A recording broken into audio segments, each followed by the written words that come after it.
Je m'appelle Lucien, j'ai 24 ans. Je suis né à Paris en 1938. Comme tout le monde, j'ai été appelé en Algérie.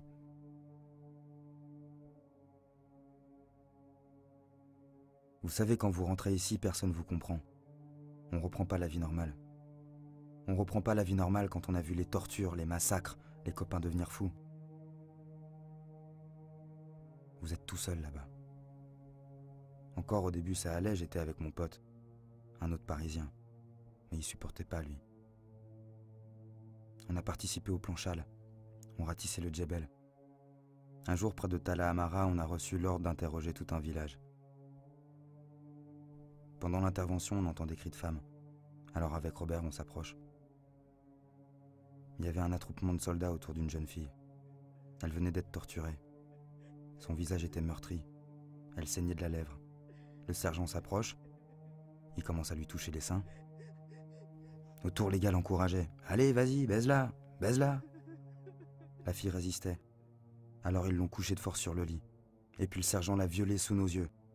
Après, ils y sont passés à plusieurs. Et le capitaine qui laissait faire. « Avec ces gens-là, c'est comme ça qu'il faut y aller !» C'était pas la guerre. C'était la folie. Il n'a pas supporté Robert. Le soir même, il est sorti du cantonnement et il s'est fait sauter la cervelle. C'est à partir de là que ça a été de plus en plus dur. En rentrant, je parlais plus à personne. Il n'y a que seul que je me sentais bien.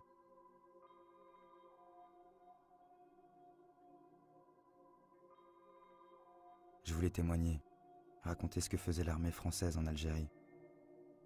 Je me suis trouvé une petite chambre à Saint-Germain. J'ai repris les notes de mon carnet et j'ai écrit pendant 6 mois.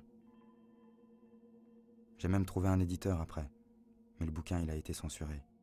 Il a tout de même un peu circulé sous le manteau. Entre-temps, j'avais fini par dénicher un poste de rédacteur dans une maison d'édition.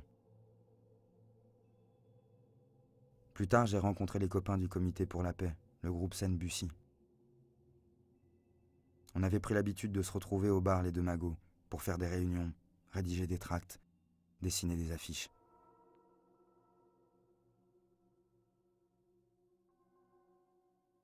Le soir du 17 octobre, je rentrais chez moi en Solex. Il devait être 20h. Je me souviens qu'il pleuvait. Je remontais le boulevard du Palais vers Saint-Michel. J'ai croisé quelques agents de police devant le palais de justice, mais rien d'anormal. Un peu plus loin, à la hauteur du pont, il y avait un cortège d'Algériens. Il devait être 200. La plupart étaient jeunes. Il y avait des femmes aussi. Tout le monde était bien sapé. Ils marchaient, silencieux, la tête haute. Pas un cri, pas un drapeau, pas une pancarte. J'ai garé mon Solex à l'angle du quai des Orfèvres pour regarder passer le cortège. Et tout d'un coup, une escouade de flics jaillit de la préfecture au pas de course. Certains étaient armés de mitraillettes, les autres brandissaient des bidules. De là où j'étais, je voyais la ligne de policiers monter le quai et charger les manifestants au niveau du boulevard. J'ai entendu un gradé hurler « Allez-y, allez-y dessus !» Les flics m'empêchaient de traverser le pont, alors je suis remonté sur mon Solex pour passer de l'autre côté de la Seine. En arrivant place Saint-Michel, j'ai vu les vitres du café Terminus voler en éclats. Les flics jetaient des guéridons en fonte sur les Algériens. Tout le monde criait. Des gens couraient dans tous les sens. Il y avait des flaques de sang par terre, des vêtements, des affaires abandonnées. Je me rappelle d'un gamin qui hurlait. Il cherchait sa mère. Les Algériens ne se défendaient même pas. Les cars se remplissent, partent en direction de la préfecture de police et reviennent vides 5 minutes plus tard.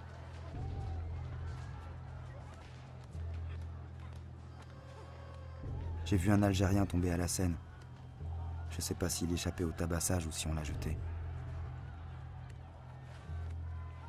En remontant le boulevard Saint-Michel, je croise 2 voitures arrêtées. Les conducteurs encourageaient les policiers à la chasse aux Algériens.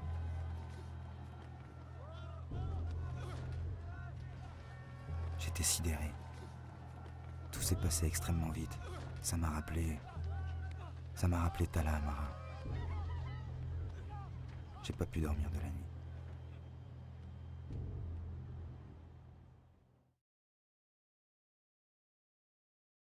Le lendemain, dans la presse, c'était partout la même chose.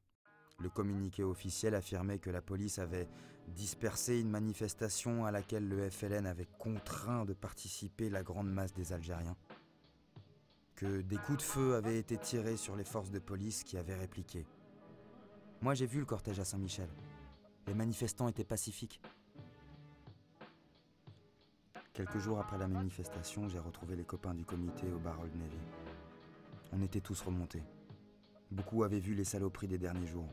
On a parlé d'organiser un défilé, avec un Français pour un Algérien, côte à côte, coude à coude, pour voir si la police foutrait tout le monde à la scène. Jean-Paul Sartre était d'accord. D'autres gens connus aussi. La date a été arrêtée au 1er novembre, jour de la Toussaint et du début de l'insurrection algérienne. La décision est prise de présenter le projet à toutes les organisations de gauche, au PC en particulier. Eh ben, on s'est fait traiter de provocateurs. Après tout, eux aussi avaient voté les pleins pouvoirs à l'armée. On s'attendait à quoi? Le comité a sorti un tract, on a collé quelques affiches, mais fallait un truc plus spectaculaire.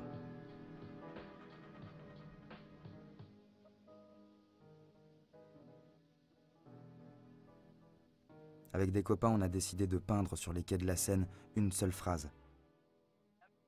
Ici, on noie les Algériens.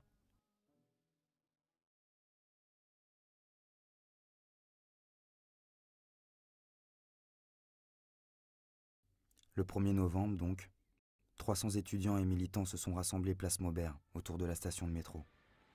Nous sommes venus aujourd'hui pour manifester contre le fascisme et la répression policière, a déclaré Sartre.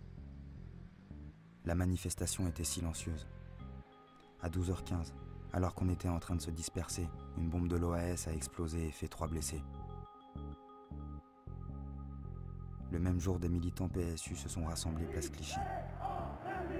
Il est 16h30 et 300 à 400 jeunes gens défilent place Clichy pour crier paix en Algérie.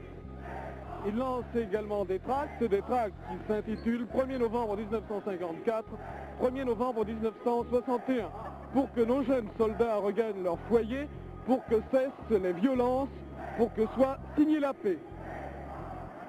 Le tract porte une signature Parti socialiste unifié. Dans les mois qui ont suivi, les fascistes de l'OAS ont multiplié les attentats. L'indépendance de l'Algérie était devenue inévitable. De Gaulle négociait officiellement avec le FLN. Mais les ultras ne voulaient rien lâcher. Il y avait des plastiquages toutes les semaines. Je me souviens de la série d'attentats du 22 novembre. Il y en a eu une vingtaine dans la même nuit. Ils ont appelé ça la nuit bleue.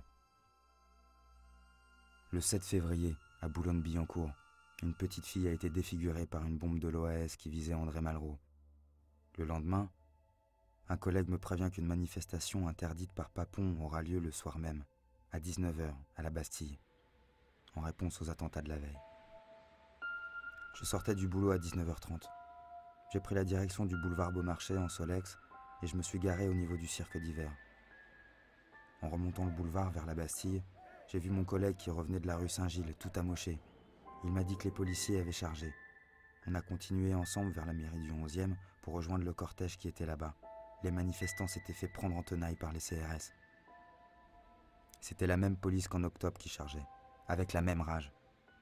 On a juste eu le temps d'éviter une charge de CRS avant de s'enfuir par la rue de Charonne. J'ai appris pour les morts le lendemain matin. Les manifestants se sont fait pourchasser jusque dans la bouche du métro. Cette manifestation ne devait pas être prévue par la préfecture de police. Il y a 5 à 600 manifestants. Au moment de la dispersion, d'autres manifestants sont arrivés. Certains sont tombés. Ceux qui essayaient de rentrer se sont entassés les uns sur les autres. Les flics ont gazé à l'intérieur de la station, pendant que d'autres agents leur jetaient des grilles d'arbres dessus. Il y a eu 8 morts. C'était 8 Français. Les obsèques ont été un événement national.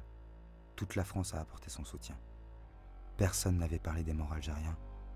Et tout d'un coup, après Charonne, tout le monde voulait finir la guerre. Le pire, c'est qu'aujourd'hui, quand je parle du 17 octobre, les gens me répondent systématiquement « Charonne ». Fallait 8 Français. Fallait 8 morts français pour éclipser les centaines d'Algériens tués en octobre.